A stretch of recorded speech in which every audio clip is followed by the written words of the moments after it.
If you like to keep up with the underground rap scene at all, chances are you've probably heard about this subgenre called nu jazz. In my opinion, it was mainly popularized by 3 people. Those include Venny, who really helped to get nu jazz over to a more general audience and the general public over on TikTok, and then also Lunchbox, who's pretty much the most well-known artist who makes nu jazz. He made a whole album about it. And of course Amir Prad, who coined the term nu jazz and was pretty much the founding father. So of course I have a lot of respect and appreciation for him, even though he blocked me on TikTok. But yeah, I think nu jazz is a really fun genre to make as a producer, and today I just wanted to show you guys my process on how I'd make a beat like that. Now before we get into it, if you want to keep up with everything that I'm working on, make sure to follow me on Instagram @_JoshBay. But without further ado, let's hop into this.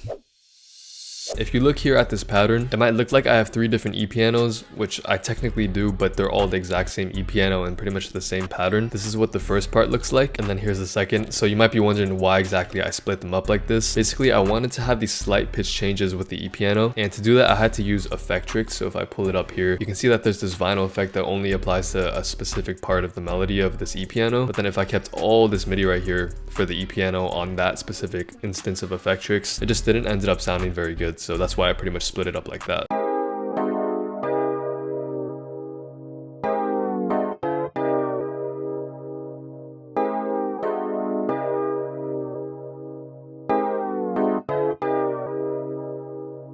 But the next sound that we got here is this flute from Xenology. It's called the Pop Flute, and I pretty much stole this idea completely from Venny because he likes doing it with a lot of his melodies. Basically, I threw it onto a mixer track and I added on some Effectrix, and it just gives a really cool effect, especially for nu jazz. But let me just play it for you so you can see how it sounds.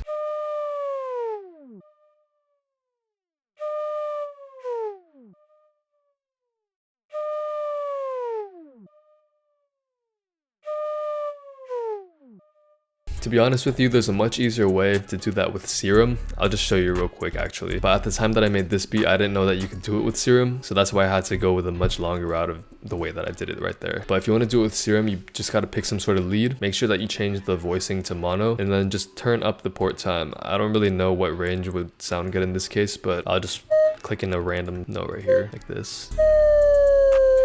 Yeah, I don't know, it just sounds really cool. So I think what sets this beat apart from other nu jazz beats is that I kind of steered away from the traditional nu jazz and I went for like literal jazz. So we have a lot of jazzy sounds like saxophones and trumpets and instruments like that, and it just gives all this spice and energy to the beat. So right here we have a saxophone, these 2 sounds are trumpets, and then these sounds right here are synth brasses, I think.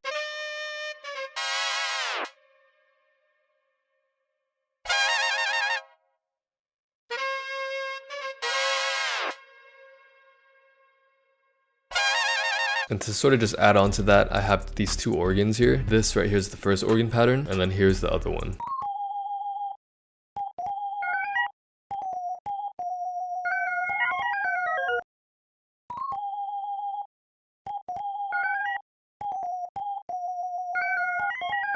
The next sound I got is the piano from Xenology. You can see the MIDI is just all over the place. But it's just a similar idea with the organs, just adding a lot of grace notes and just trying to make the entire melody sound very jazzy. Now, I don't know any music theory. I literally just went in and clicked all of this in by ear. So I probably won't sound too realistic as if it was played by an actual pianist. But again, in the context of the beat and the melody, I think it sounds pretty good.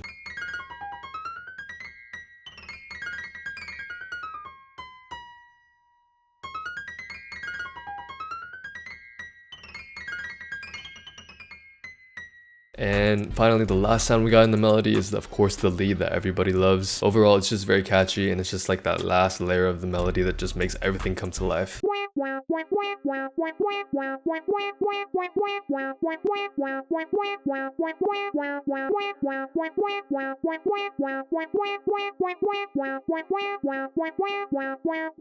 But yeah, finally we got the melody finished up. Now, to be honest with you, I think the drums have even more sounds. I guess we can start out with the hi-hats, and then I wanted to switch things up a little bit by using a rim rather than a clap, and I think it fits pretty well with the beat.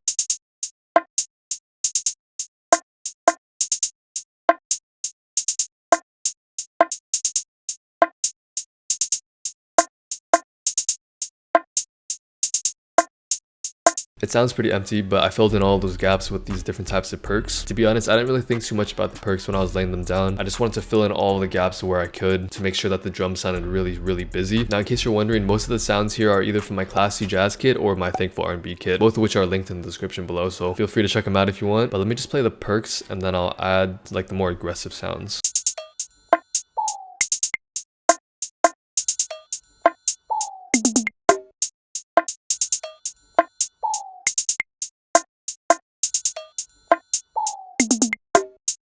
So there's that, and then I added these two open hats, this tom and this snare right here.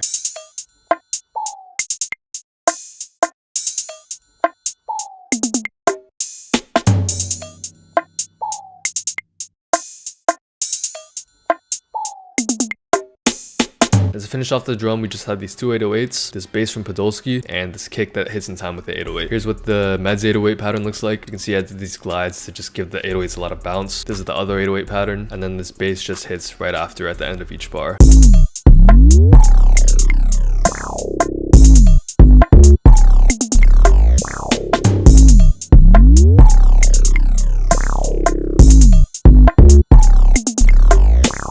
But yeah, that's actually the beat finished up, so here's how it all sounds together.